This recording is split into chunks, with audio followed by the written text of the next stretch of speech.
आओ बेटा परेश। वह मैंने एक दो कपड़े भेजे थे ना, तनिक देखना बहू ने उन्हें धो डाला या नहीं।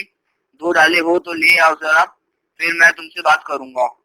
मुझे कंचन से अभी पता चला है कि तुम्हारी बहू को रजाई के कपड़े और मलमल का थान पसंद नहीं आए। तुम्हारे ताऊ ठहरे पुराने समय के आदमी, वह नए फैशन की चीजें खरीदना क्या जाने। तभी तो मैं कहता हूँ कि छोटी बहू को बाजार ले जाओ, वह स्वयं अपनी पसंद की चीजें ले आएगी। जी मैं इसलिए आया था। हाँ हाँ, कहो क्यों झिझकते हो।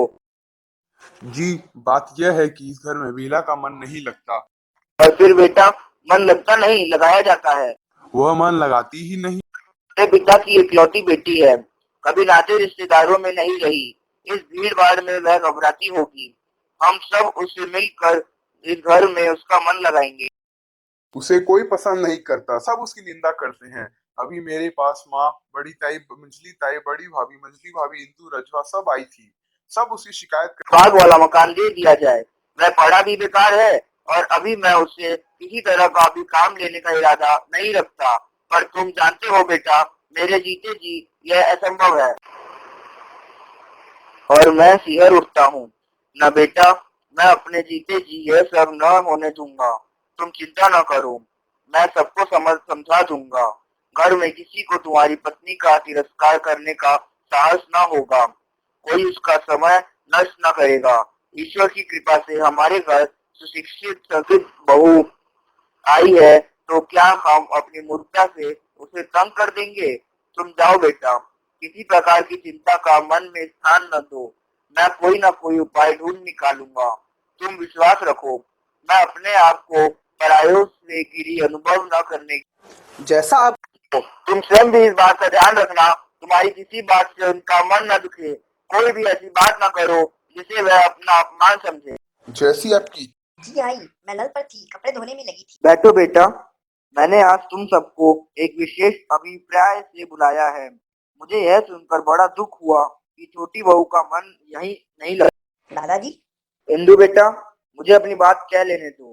मुझे यह जानकर बड़ा दुख हुआ कि छोटी बहू का मन यहाँ नहीं लगा। दोष उसका नहीं, दोष हमारा है।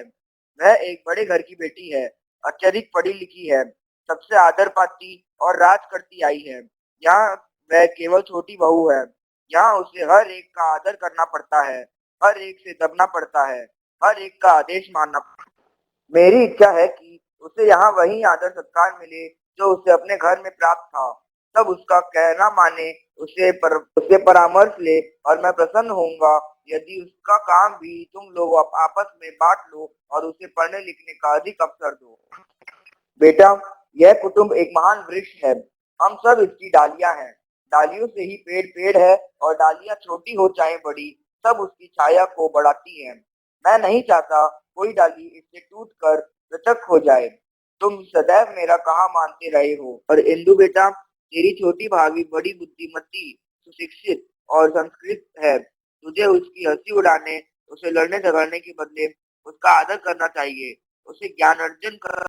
हमें क्षमा कर दीजिए दादाजी, हमारी ओर से आपको कभी शिकायत का अवसर ना मिलेगा। मैं कैसे लोग में आ गई हूँ। ये कैसे लोग हैं, कुछ भी तो समझ नहीं सकी। आज कुछ है, कल कुछ, पल में तोला, पल में माशा। इनका कुछ भी तो पता नहीं चलता। गर्म होते हैं तो आग बन जाते हैं, और नर्म होते हैं तो मोम से भी कोमल दिखाई देते हैं। क्यों बेटी, अब रजवा कुछ काम सीख गई है कि नहीं? मैंने एक अनुभवी नौकरानी खोज लाने के लिए कह दिया है, जो नए फैशन के बड़े घरों में काम कर चुकी हो। वास्तव में बहू दादाजी पुराने नौकरों के हक में हैं, दयानतदार होते हैं और विश्वसनीय। हमारे पास पीढ़ी दर पीढ़ी काम करते आ रहे हैं। इस रजवा की सास भी यही करती थी। आइए, इधर बैठिए, चारपाई सरका लीजिए।